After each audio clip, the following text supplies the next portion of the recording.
Et on va passer la parole tout de suite à Amira Jamoussi, qui est directeur business consulting chez Ernst & Young. Elle est ingénieure de l'École centrale de Paris. Son job, c'est surtout d'accompagner les entreprises dans leur programme de transformation en général et de la digitalisation en particulier, et notamment de tout ce qui est réflexion stratégique autour de l'industrie 4.0. Amira, je te passe la parole. D'accord, merci beaucoup Sil Habib, bonjour à tous. Alors effectivement, moi le but de mon intervention, ça va être de vous démontrer que la Tunisie est le leader africain et des pays arabes en matière d'industrie 4.0. Alors d'abord, on va parler de l'économie numérique en Tunisie. Alors la Tunisie a été précurseur en termes d'économie numérique. C'est ce qui lui permet aujourd'hui, puisqu'on a démarré dans les années 2000, et c'est ce qui nous permet aujourd'hui d'avoir un certain nombre d'indicateurs qui sont très positifs en termes de TIC. D'abord, le secteur des TIC contribue à hauteur de 4,2% dans le PIB de la Tunisie. On a un taux de pénétration d'Internet qui est de 88% et du mobile qui est de 129%. La Tunisie est classé troisième pays africain en termes de e-commerce B2C par la CNUSED. Ce classement vient d'apparaître récemment. Et ce qui est important aussi, c'est que la Tunisie se donne les moyens de réussir en fait dans ce domaine d'éthique. Alors, sur les dernières années, il y a eu la mise en place, événement qui a été important, la mise en place du Startup Act, qui est en fait un système d'appui à l'innovation, qui a été classé cette année 23e au niveau mondial, premier en Afrique et premier au Moyen-Orient. On pourra vous en parler un peu plus éventuellement dans le cadre des Q&A. Ensuite, la Tunisie est connue effectivement, comme le disait Sir Habib, pour l'investissement qui s'est fait depuis plusieurs décennies dans l'éducation. Et de ce fait, on a 70 000 nouveaux diplômés de l'enseignement supérieur qui sortent chaque année sur le marché, dont une grande partie a fait des études qui sont relatives au domaine technique et du digital. Et donc, la Tunisie est un vrai pool de talents pour les activités d'innovation. Et de ce fait, sur le dernier Global Innovation Index, la Tunisie a été classée 3e en Afrique et 2e dans les pays arabes. Par ailleurs, last but not least, on peut aussi parler des technoparks et des cyberparks qui ont été mis en place en Tunisie. Donc, il y a 11 technopoles et 15 cyberparks. Donc là, je vous ai parlé un peu des éléments qui sont relatifs au TIC. Maintenant, je vais plutôt vous parler de l'industrie tunisienne. Alors, d'abord, la Tunisie a une tradition industrielle qui est ancrée et qui a été boostée dans les années 70 par les incitations fiscales pour les sociétés totalement exportatrices, la fameuse loi 72 tunisienne, mais aussi à partir des années 90 par des programmes de mise à niveau qui ont permis aux sociétés tunisiennes de se moderniser.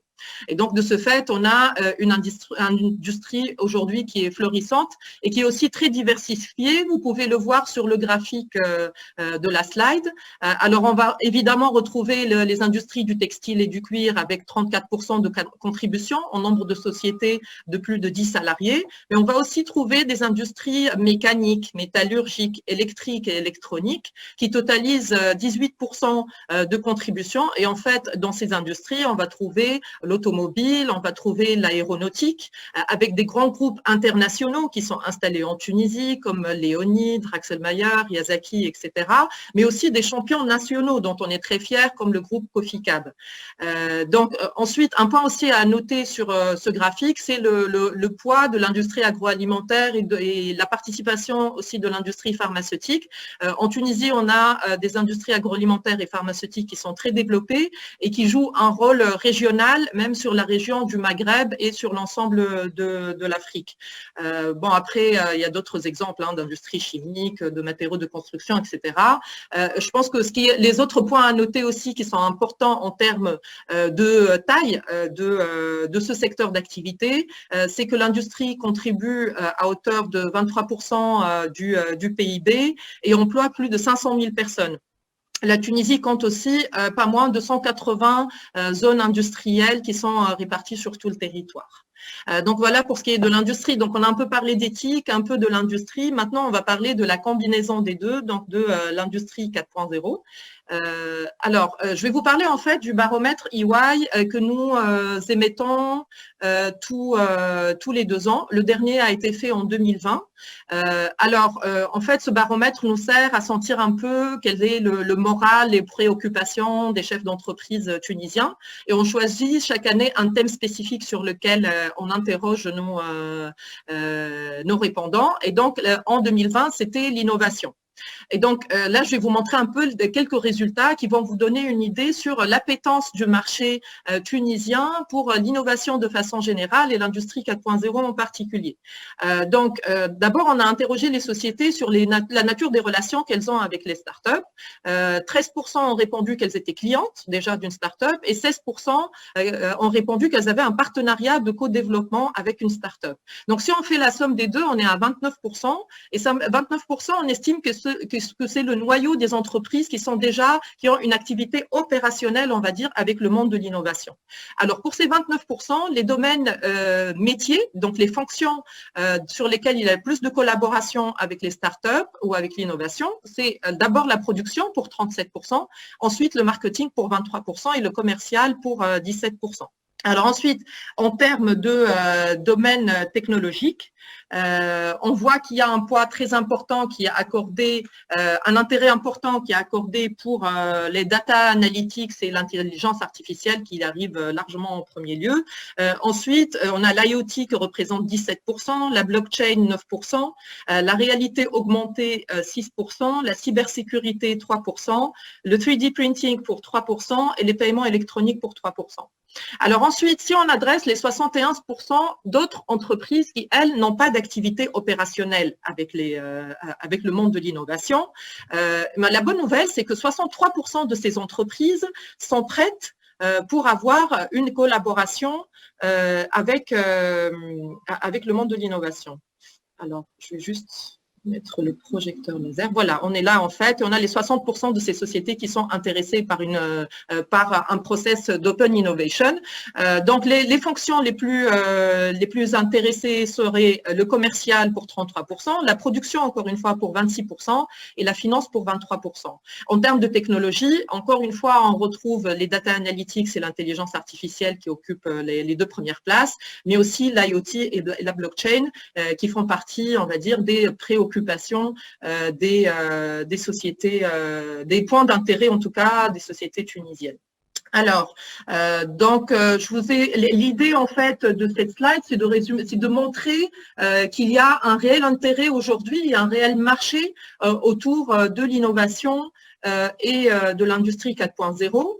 Je vais passer à la slide suivante qui vous présente l'écosystème de l'industrie 4.0 en Tunisie. Donc là, on devient vraiment concret. D'abord, alors, on a les fournisseurs, on a évidemment les industriels, mais on a les fournisseurs de solutions. Alors moi, je les ai répartis en 4 sous-groupes, on va dire. D'abord, il y a les startups. Ensuite, il y a des sociétés, et dans la suite de ma présentation, je vous donnerai quelques exemples de projets qui ont été faits par des startups tunisiennes avec des industriels tunisiens. Il y a les sociétés d'ingénierie dont fait partie IMET, par exemple Adixo, qui va nous témoigner par la suite et vous présenter un peu plus son activité.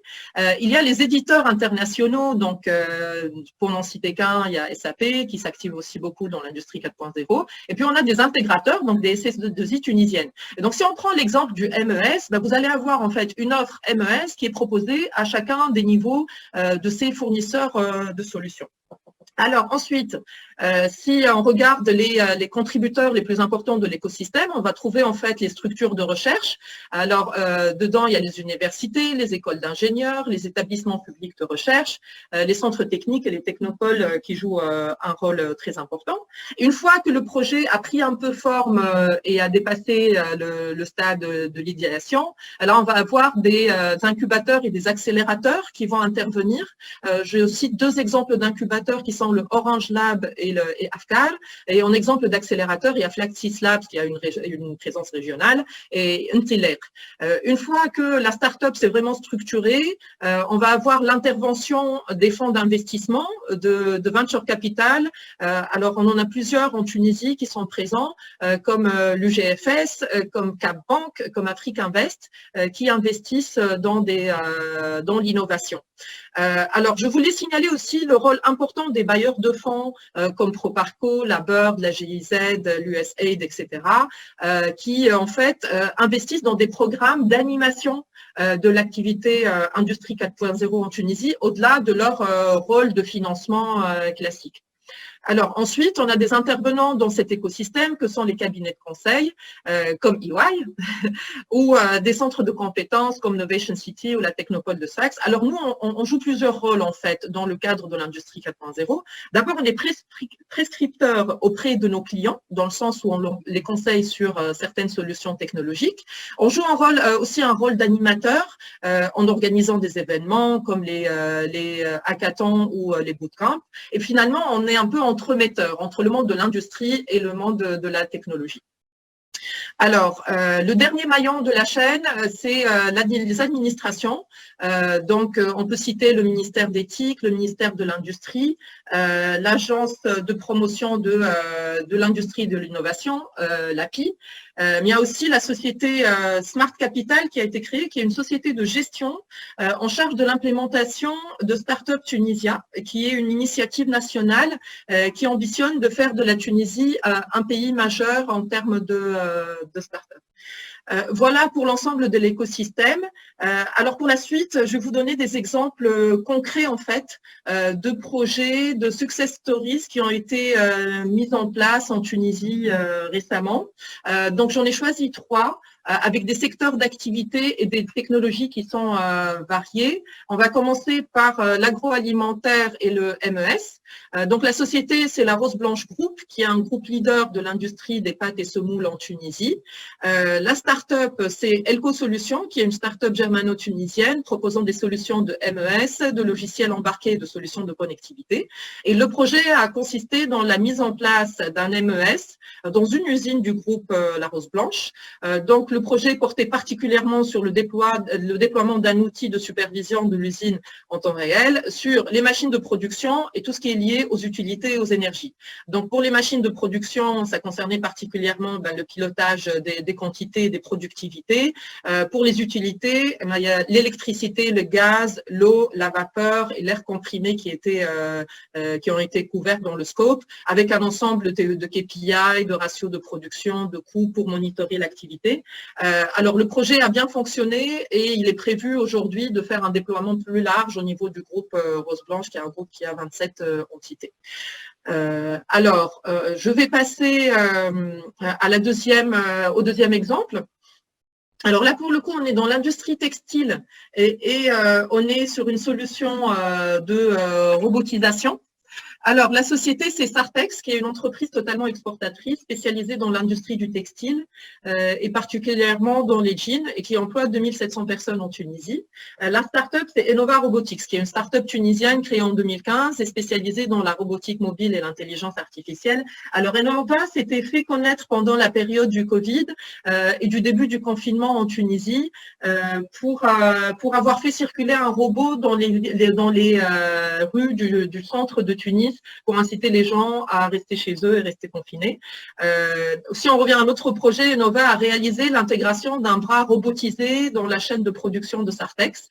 Ce bras reproduit des mouvements humains et permet d'effectuer une opération de délavage par spray de permanganate. Alors ce produit est très toxique, donc l'idée c'était que l'opération ne soit pas faite par des opérateurs humains, mais plutôt par une machine. Et donc dans les résultats, il y a eu effectivement donc, le renforcement de la sécurité des opérateurs, mais aussi une baisse du taux d'articles de deuxième choix de 30% à 5%. Donc, belle expérience tunisienne, 100% tunisienne aussi.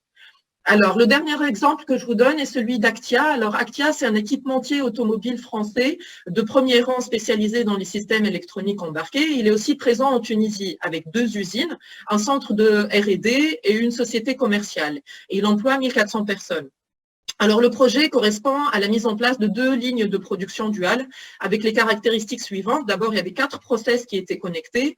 Ensuite, les équipements communiquaient via un logiciel de supervision, donc un Integrated Line Management System, avec une capacité de pose allant jusqu'à 220 000 composants par heure, une supervision totale faite par MES, et puis l'utilisation de la technologie auto-changeover pour le changement de série. Donc, un ensemble de technologies qui ont été déployées, Ce qui est intéressant, c'est que c'est vrai que ce projet a fait appel à des technologies internationales ou à des équipements internationaux, mais toute l'ingénierie et l'intégration du projet a été faite chez Actia en Tunisie par des ingénieurs du Centre de recherche et développement. Alors, dans les résultats qui ont été obtenus, si on compare une ligne classique et la ligne duale, d'abord, il y a un lead time qui est passé de 48 heures à 6 heures, donc une diminution de 87%.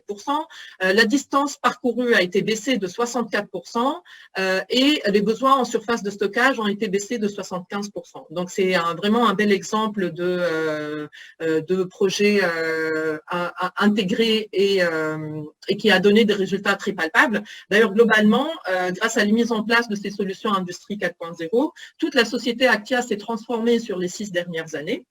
Elle a maintenu son nombre de salariés, mais elle a pu augmenter sa production quasiment du simple au double sur les 6 années. Donc, il y a eu un grand gain au niveau de l'agilité, de la flexibilité, de la productivité. Donc, voilà ce bel exemple sur lequel je souhaitais finir mon intervention. Je reste évidemment disponible pour les Q&A et je passe la parole à l'ensemble des speakers.